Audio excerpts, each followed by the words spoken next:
Hi, and welcome. You're listening to the X22 Report. My name is Dave, and this is episode 700. And today's date is June 24th, 2015. And the title of this episode is NATO Now Positioning Troops into Iraq Under the Guise of a Training Mission. Now, before I get started, I just want to make an announcement. Tomorrow, Thursday, I will be uploading the interview with James Turk. So if you are on the x22report.com email alert system, you'll get an email. If you're subscribed to the X22 Report Spotlight channel, YouTube should email you the information. If not, just come right to YouTube, type in X22 Report Spotlight. It'll bring you to the channel and you can listen to the interview, or you can go to the x22report.com site. It will be on the right-hand side. Let's get right into the economic collapse news. Now, we need to remember back when President Hollande of France came out, and this was during August of 2013, going into 2014. He was telling us that the French economy was on the road to recovery. The same with the EU. They were out there saying this summer of 2013 signals that the European Union is in full recovery. And if we look back in time, we can see, no, the European Union, the French economy, they are not recovering whatsoever. We see the French economy, it continues to deteriorate. And according to the latest French Labor Ministry data, the French job seekers rose by another 0.5%. And we see at this time that the French unemployment has now hit a record high. This is the 80th consecutive month of rising joblessness. So this shows us that whatever these government officials tell us, or we like to call them government employees, it is always the opposite. And I think everyone's starting to catch on now. They just tell you these things to appease you, to make you feel better, that they're doing their job. But guess what? Their interest is not in the people. Their interest is to themselves and to the central bankers. And this is completely evident all across the world in all these private Western central bank countries, because we see all of these countries passing draconian laws that do not benefit the people, but actually work against the people. We see in Greece, the previous governments did nothing to help the people in Greece. Actually, they did the opposite. They did whatever the central bankers wanted. They implemented austerity. They made the economy of the countries worse. And we see now that this new government is at least trying to make it better in their country. And we see Greece pushed a proposal to the central bankers. The central bankers looked at it and said, we're not going to accept this. They wrote a counter proposal. They sent it back to Greece. And Greece says, absolutely not. We're not going to accept this. So right now, we're in a situation where there is no deal. The only deal that was made was with the Greek government and the Russian government for the new pipeline. Now, the central bankers, they submitted a proposal to the Greek government. The Greek government looked at it and they said, this is completely unacceptable. One of the officials said, and he used a Greek expression, to suggest that receiving it was like touching fire. And Tsipras is now thinking to himself, this doesn't make sense. He said, creditors not accepting parametric measures has never happened before, neither in Ireland nor in Portugal nor anywhere. This strange stance can hide two scenarios. The central bankers don't want any type of agreement, or they are serving specific interests in Greece. So Tsipras knows what's going on here. He sees that there are specific interests in Greece that are being served by all of this. And again, we know that Goldman Sachs and a lot of other bankers were involved in creating this debt illegally, this odious debt. And right now, there is no deal whatsoever. We see that there was leaked NSA intercepts between Holland and others who were having a meeting behind Merkel's back because he feared of the Greek exit.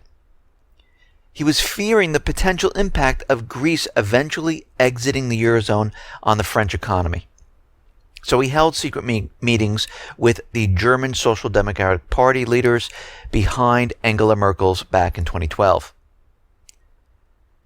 And this is coming from the NSA intelligence reports released by WikiLeaks. Holland stressed that the meeting would be secret. The intelligence reported dated May 22nd, 2012 says the agency comments suggested that Holland seemed worried that if word were to get out that Paris is seriously considering the possibility of a Greek exit, it would deepen the crisis. Holland complained that nothing of substance was achieved during his talks with Merkel, so he decided to invite the SPD chairman, Sigmar Gabriel, to Paris for talks. Because they are nervous of how this could have a ripple effect in all these different countries. And it would. If or when Greece decides to say, okay, enough is enough, we're going to default, we're not going to pay any of this back, we're going to slide over to the BRICS system, to Russia. Because when you look at this, if they decided to go with the European Union and stay with them and accept a deal, we know that the European Union and the central bankers are going to say, you know that deal with Putin? This cannot happen. You're going to have to agree to the other pipeline. And I don't see how this is going to play out at this time, except that Greece is buying time and getting ready to move with Russia and the BRICS. I mean, of course, this can all change. Things happen. But this is the way it looks right now. Here in the United States, well, they're continually trying to push that we're in a recovery, but we could be in a little bit of a slump, and this is double talk to say we are collapsing. Because we've seen this before, like I mentioned in yesterday's report, about how the National Association of Realtors continually tells us that everything is fine all throughout 2007 going into 2008, how people should purchase homes while the entire real estate market was collapsing. The same thing could be said for the stock market. The same thing could be said for employment. They continually tell us that everything is fine. This is what a recovery looks like. But what are we seeing? We are seeing that things are not okay. And we see the first quarter GDP numbers have come in. Of course, they've been revised, massaged, manipulated. After printing at a negative 0.7, they revised them, and they came in around negative 0.2. Now, what's very interesting about all of this is that if you strip away Obamacare and you strip away the harsh winter, and if you strip away the inventory restocking, the first quarter GDP is really negative 2%. The United States is not growing. Now, you have to remember, in 2014, the IMF, the Fed, the U.S. government predicted that 2015 was going to be an incredible year. We're going to see 2.5 to 3% GDP. Everything will be recovering. Housing is going to bounce back. Retail is going to bounce back. Unemployment is going to continually drop. Now, of course, the statistical numbers they can manipulate to make it look like this is what's happening. Unemployment continually dropping, which makes no sense because retail is contracting. Stores are closing. People are getting laid off. We see more and more corporations laying off people. Of course, the U.S. government will not report this because of budget constraints. They had to get rid of that department that created that layoff report, and they did this back in 2013. So we really don't get a good idea of what layoffs are like, except when we go to private companies and we see, yeah, there are a lot of layoffs. And we keep getting information from these huge corporations that they're laying off not 1,000, 2,000, but tens of thousands of people. And we can see when we look at this this shows us that this economy with the debt cannot be sustained. And the second quarter GDP is not going to be any better. Now, of course, yes, can they pump the bubbles up? We've seen them do it before, because you have to remember, this economy is not a people economy. It's not driven by work and by people purchasing homes. It is created and built on the central bank bubble system. And every time things start to fall apart, all they do is manipulate the calculations and pump more free money, which allows investment companies, hedge funds to go out and purchase thousands upon thousands of houses, keep them off the market, rented if they can. It allows the banks to go to the short-term window, pay no interest on the money, put it into the stock market, and then remove it from the stock market and repay what they took without any interest whatsoever or penalties or anything. We see the auto industry and the housing industry is now getting more and more people into the market because they're accepting subprime people. They don't care if they have credit. So interest rates are zero, or in some places negative. They're accepting subprime people. They're giving free money to investment companies. They're channel stuffing the auto dealerships. And all of this is to keep this economy alive, even though it is contracting everywhere, in retail, in housing, in auto sales. We see bubbles forming everywhere: student loan, derivative, treasury bond, auto, housing, stock market, you name it. These are the bubbles. And when you're in a bubble economy, it completely comes crumbling down and it pops. We saw it back in 1929, 2001, 2008, and now we are seeing it again. This time it's worse though. We have a lot more people that don't have credit, a lot of people that lost their wealth, a lot of people who cannot find that same full-time job since the last crisis, who've just been living paycheck to paycheck. Home ownership is at its lowest since like 1987 or something like that. And we understand there's 93 plus million people who want jobs but just can't find them. We understand that the college graduates coming out of college who get their degree in a certain field can't find that job in that field. And this is why the U.S. government central bankers would love for them to write off their loans, declare bankruptcy, so the government can bail out that bubble. They don't want it to pop, because if it does, no one will be paying into it, because you can't write it off. They can't go to the taxpayers and say, oh, we need you to cover this. This is why we saw the first case with Corinthian College. This sets the precedence to say, okay, they were allowed to write it off. What other college? And you'll see this will continue on, because this is what they need to do. We understand, and I reported on this, that China now is working with London to set the gold prices. And China is saying that they will be able to affect the price of gold because China's gold reserves. Demand for them and the share of gold production on the gray market is very large. Beijing will in time be able to authoritatively set the international price of gold to Chinese and foreign businesses, jewelers, and investors, becoming the world's gold market maker. And this is where we will see gold start to increase. Because you have to remember, they have the Shanghai Exchange, and when they settle, it is in physical gold, not paper.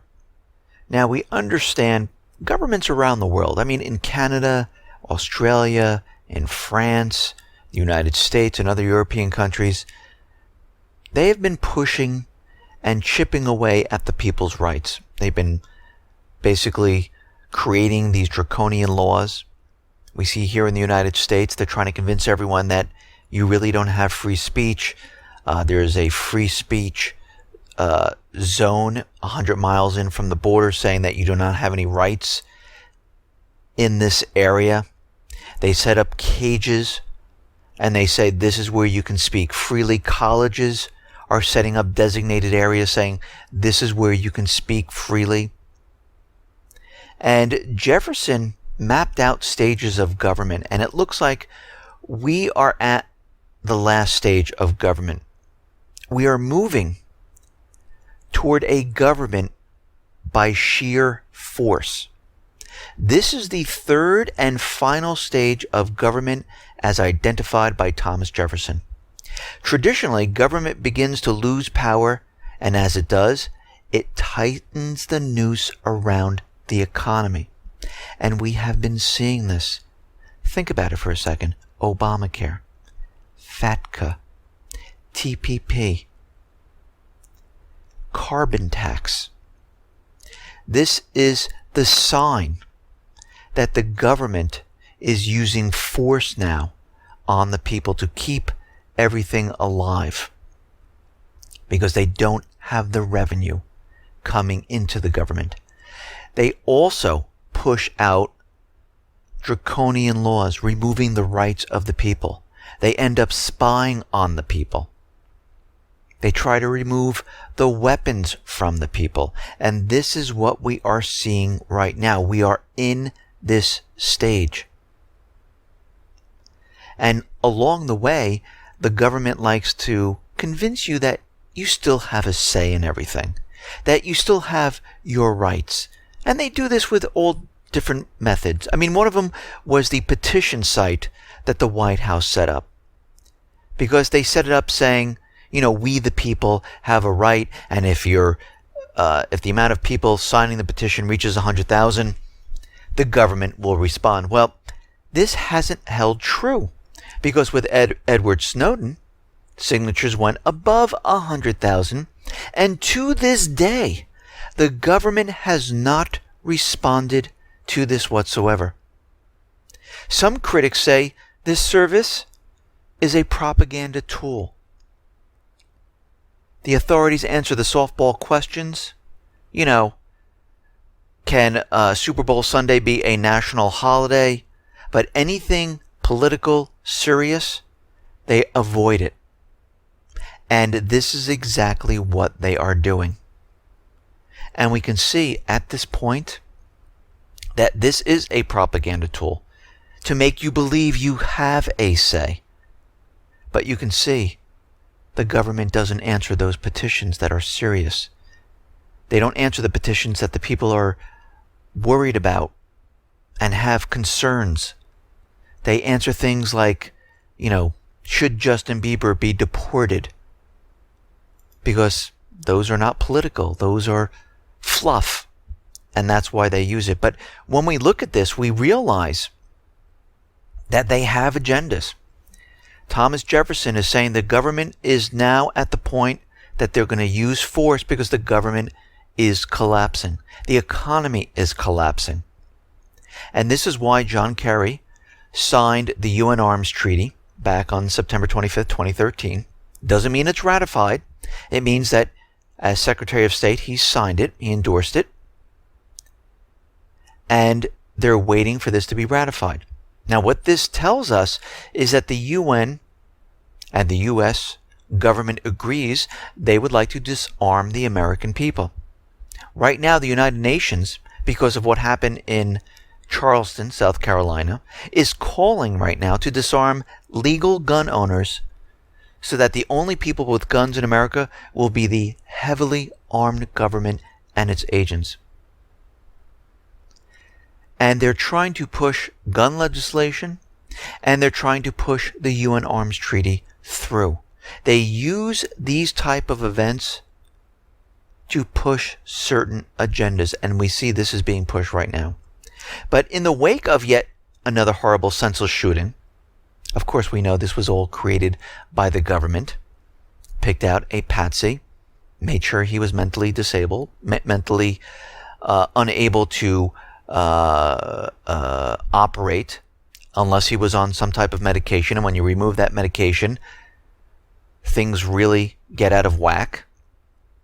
And we see that the government, the corporate spokespeople, is using the cause and effect.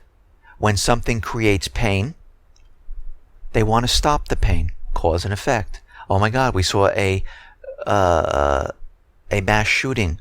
There's pain. So what do? We got to take away the guns. Let's look no further. That's the problem. Well, the UK right now, they took away all the guns. And all the same criminals turned to knives, clubs, axes. Now they're trying to get rid of the knives there. It doesn't matter. Because if someone was going to do something, and if they can't find a gun, they'll find a bat. They'll find an axe. They'll create a bomb. Makes no difference. And people say, well, with a knife, you can't go around killing people. Well, yeah, you can. People have gone on rampages and killed 10, 13 people with a knife. But when we look at this, we see that Obama wants to do something about all of this. Presidents always say, after all, it's always some line about how protecting the American people is their number one responsibility. Actually, that's completely not true. In fact, the word protect appears just one time in Article 2 of the Constitution, the part that deals with the president's responsibilities. And it has nothing to do with protecting the American people. The word is used in reference to the oath of office that every president has taken since George Washington to preserve, protect, and defend the Constitution of the United States. Funny thing about the Constitution is that it includes the right of the people to keep and bear arms. Whenever a politician talks about gun control, they express the most bizarre logic. They think guns in the hands of civilians are a danger to society, whereas guns in the hands of the government, they are protecting society.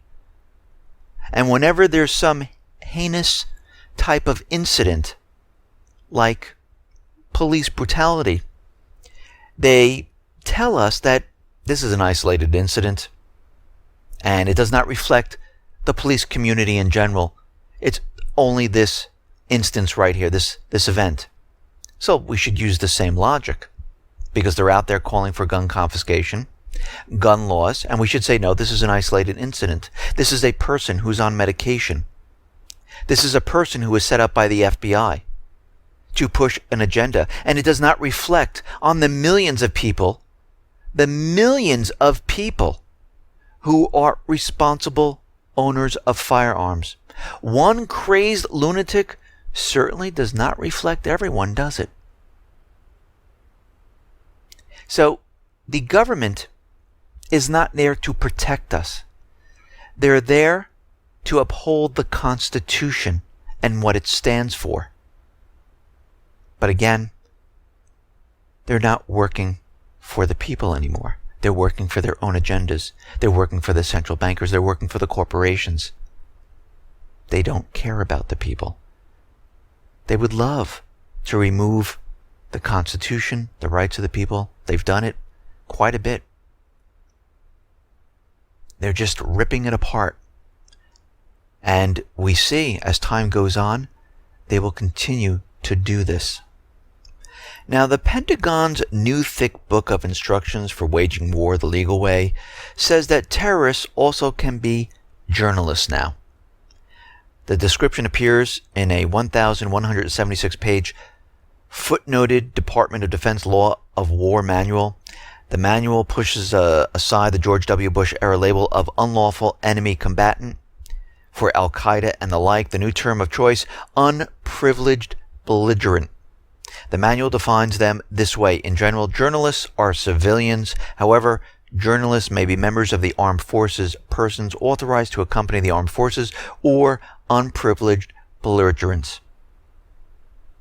And we can see right now that they're just changing the wording so they can take the journalists out. And we see this is all being prepared because they don't want certain stories covered. They want to quiet certain people. We saw it happen in Ferguson. We saw it happen in Baltimore. We see it happening in Ukraine. And this will spread because they don't want certain things reported, either be on the corporate media or the alternative media. If they can't control what they're saying, they will get rid of those people saying it. And we see this in Ukraine because you have to remember, that government, and not just Ukraine, in Libya, Lebanon, Saudi Arabia, those countries that are controlled by the central bankers' U.S. government, look at their actions. Take what you're seeing there, and this is what they want to do here in the United States. And you can see they're pushing every single law, every single way they possibly can to remove the sovereignty, the rights, the Constitution from the people. And we see the Senate push through the trade bill fast track. 13 Senate Democrats broke with the party Tuesday to help advance Obama's trade agenda, moving fast track legislation past a key vote and all but assuring its final passage. Jefferson, a senator, said the following: Americans increasingly believe that their country isn't serving its own citizens. They need look no further than what happened in Congress. They've transferred congressional power to the executive branch and in turn to a transnational Pacific Union and the global interest who will help write its rules. The same routine plays out over and over again. We are told a massive bill must be passed.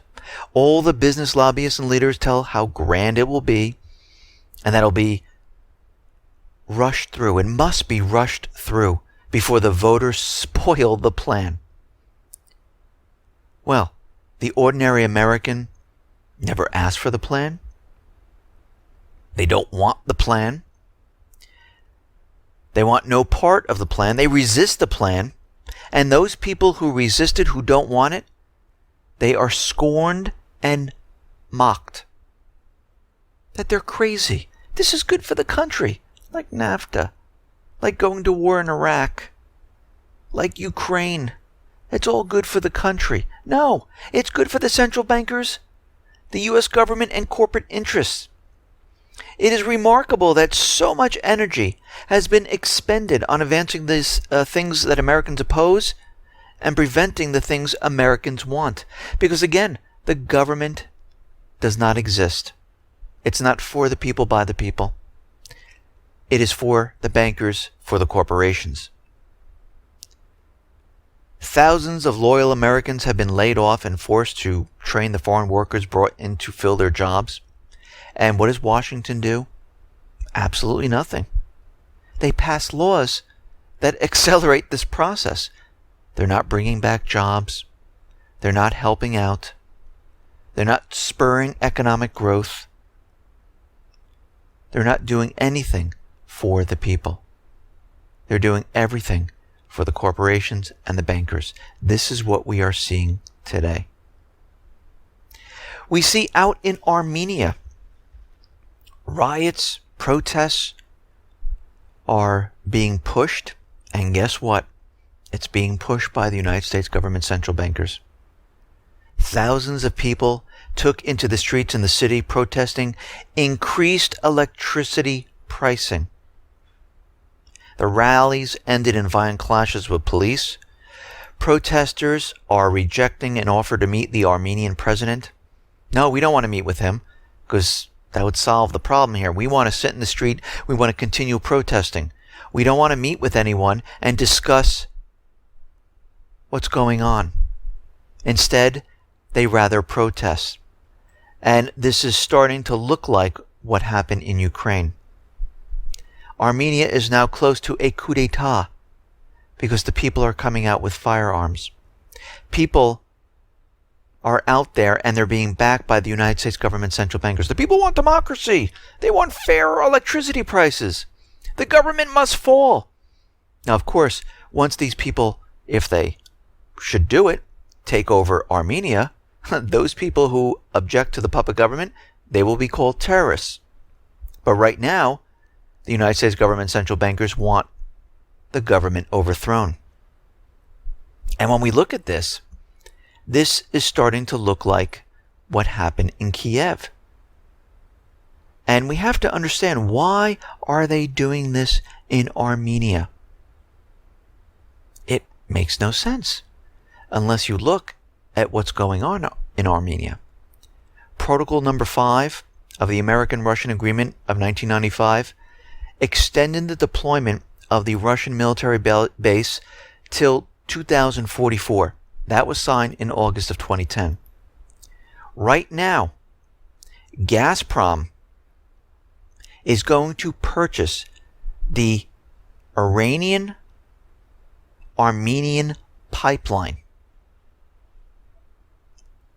Armenia is going to sell it to Gazprom in Russia. We're seeing the protests in Macedonia. I wouldn't be surprised if we see something in Greece, and now we're seeing it in Armenia. Because again, the U.S. government central bankers, they don't want this to happen. First of all, they want the Russian base out of that country, and they don't want Russia to have this pipeline. They don't want Macedonia to build the Turkish Stream. They don't want Greece to build the Turkish Stream. This is why this is happening right now. And we're going to have to watch this very carefully to see how it goes, because we saw how Ukraine went. And none of these work out. The country will be put into chaos. The economy will fail. People will suffer. We'll have humanitarian crisis. And there will be war in this country. We've seen it time and time again in each one of these countries where the U.S. government steps in and overthrows the government. Now, out in Ukraine, we see the situation there getting worse. The economy is collapsing. Putin is saying that no one is following the Minsk II agreement. No one's abiding by it. Kiev is not getting penalized for violating the Minsk II agreement. And right now, Putin kind of struck back and said Moscow can no longer give Ukraine gas discounts due to the current drop in oil prices. So they're going to have to pay the same price that every other country is paying at this point. So we're going to have to see how this plays out, because as we know, the country is not bringing in any revenue. They're being put further and further into debt. And that means the US, the EU, the IMF, the ECB is going to have to give them more and more debt. And we're going to have to see how this plays out at this point. Putin has signed in order to extend the counter-sanctions for another year. This is the food ban, because what Europe decided to do, what the US decided to do, where they extended their sanctions. If they dropped the sanctions at this point, Putin would have dropped the food ban. But of course, the United States government pushed Europe, convinced them that the sanctions are good for them. They need to do this because of Russia and the aggressive nature of Russia. But the economies of these European nations, they are suffering. And we'll have to see how much they can take of this before they say, okay, enough is enough, no more sanctions. Now, the EU extended their sanctions for 6 months. Russia decided, you know what, let's just extend them for a year and let's see what Europe does in 6 months. If they get rid of it, we will drop the food ban. Kiev forces have violated the Minsk II agreement in the last 24 hours 50 times by firing 50 shells. And this is ongoing non-stop. Ukraine is going to introduce an electronic border control in Donbass starting July 7th. How interesting. The head of Ukraine's national security said that the authorities are planning to set up electronic control systems at the crossing points. Citizens will be able to apply for special permit via email, or they can fill out an application. Now, those people who apply for this, their information will be checked in a database.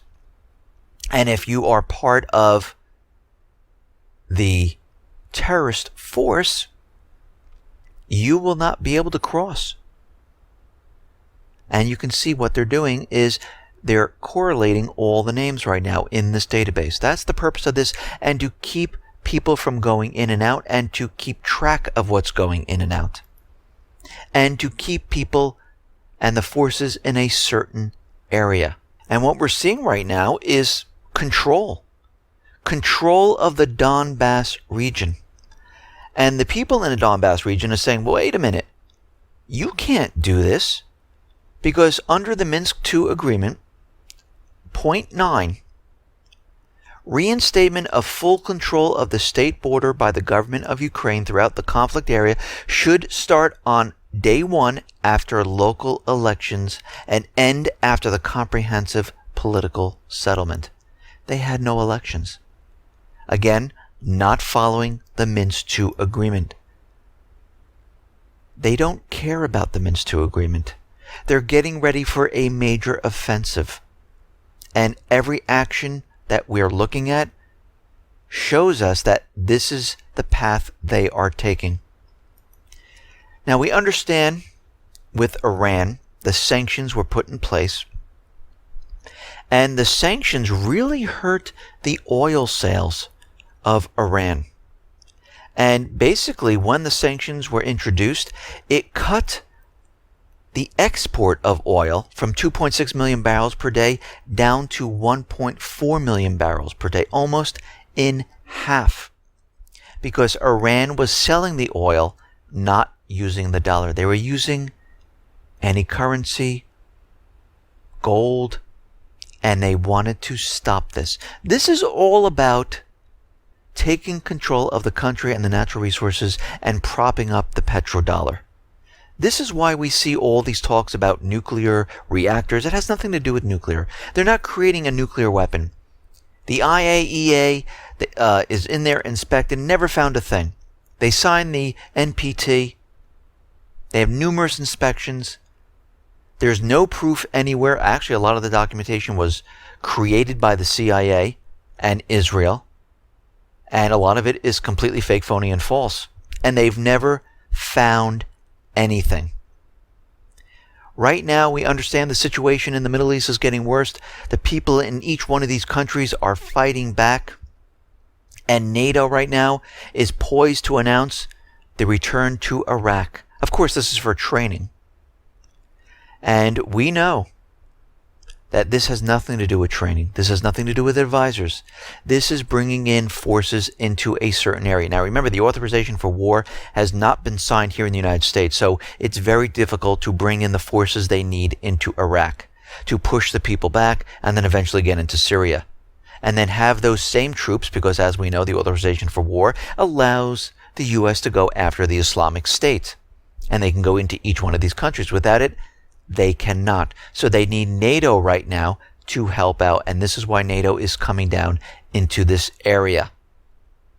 And this has nothing to do with training. This is getting ready for an event.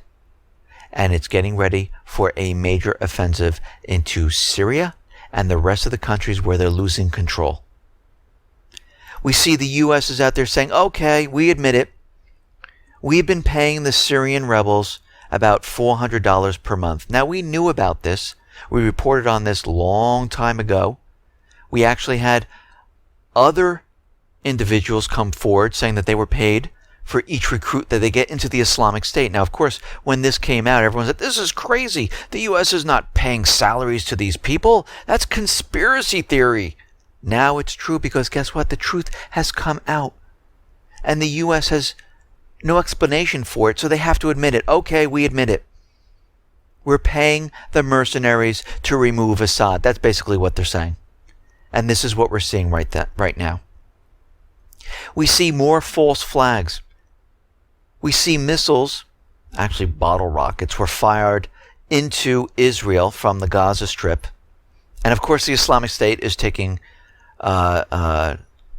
responsibility for this. Why would they be in the Gaza Strip right now? Why would they fire it from there? Why wouldn't they fire it from Syria, which borders along Israel? It makes no sense. Well, a couple agendas here. We know that Israel's mounting another offensive into Gaza. They're trying to make their case. We know that the war crimes are coming up in the UN. We also know that if they can say that the Islamic State is firing these ridiculous, firecrackers at Israel into the desert, they have a case to go into Syria because that's where the Islamic State is. So we see many agendas being formed here because what we're seeing is Israel will support the Free Syrian Army and move in through the south. We also see that Turkey is supporting the north, and the United States government central bankers, along with Israel, UK, and other countries, have the Islamic State, which is the proxy army, which is towards the east, moving towards the west. They're all closing in on Damascus. Putin has already given a warning that he will continually back Assad, and this will turn out to be an all-out war.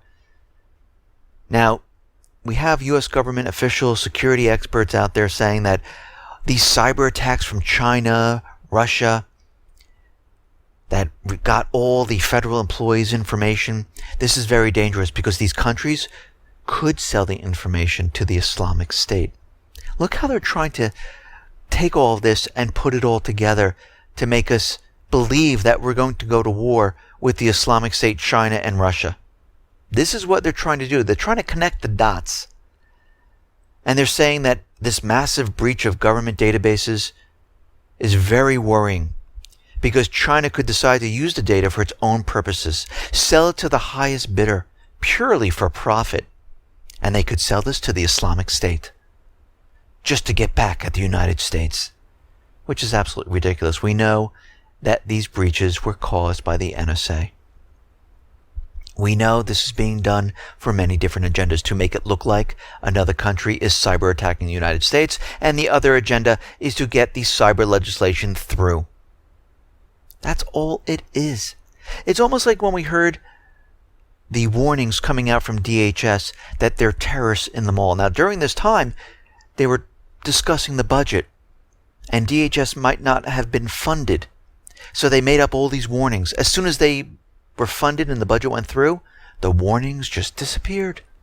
Actually, if and when, I don't know if they're going to, they pass CISA, you will see all these cyber attacks just disappear. Because now they get our private information from the corporations, everything is fine. Because private information, knowing your purchases, knowing your bank account, knowing where you are, what you're doing, who you're talking to, that helps fight cyber criminals. No, it doesn't. This helps the government, the central bankers. We see the New York Times and other corporate media out there saying that homegrown radicals, white people, they are dangerous right now. They're worse than the jihadists, than the Islamic State. They are the homegrown terrorists. Well, they're doing this to show that those people who don't agree with the government, those people who would reject the government, they are terrorists. We see the same thing in Ukraine. Those people who reject the puppet government, they are the terrorists. We see it in Yemen. We see it in Libya. We see it anywhere the U.S. government is, and they overthrew the government there and they put in a puppet regime. Those people who object, they are now the terrorists. When the U.S. government is trying to get the government out and put in a puppet government, they back the people. See how this is played? But we see that they're using this agenda and they're pushing other agendas like removing the Confederate flag. Now we see all the corporations, we see state governments saying, okay, the Confederate flag is done, it's gone. And they're even saying, should U.S. military bases that are named after Confederates be renamed? What they're in the process of doing right now is stripping away the history of the United States. They're stripping away what it took to get freedom. They're even saying that, and this is coming from CNN, if the Thomas Jefferson Memorial should be removed because he owned slaves. So what I see happening right now is they're looking at anything that supports freedom, anything that supports the history of the United States. They just want to erase it all so people can't recognize it anymore. People don't know who Thomas Jefferson is. People don't know what happened in the Civil War. People don't know what happened anywhere. And this is what they're doing. Just like they're trying to get rid of our rights and remove the Constitution, they're doing whatever they possibly can because they realize that they're going to have to control the entire situation. And they can't have anyone believing in freedom, in overthrowing the government. They can't have that whatsoever. So they have to erase it. Just like Common Core, where they're rewording the Bill of Rights. They're teaching the children nothing about freedom, nothing about the Constitution, nothing about how the country was built or founded and why we have these freedoms. They're trying to convince them that the rights are privileges that could be taken away at any time, which they are not. So we can see at this time, this is what the government is doing. This goes back to what Thomas Jefferson said. This is government by force. This is not government for the people, by the people anymore. Listen, everyone, thanks a lot for listening. Be well, be safe, and especially be prepared. Thanks a lot.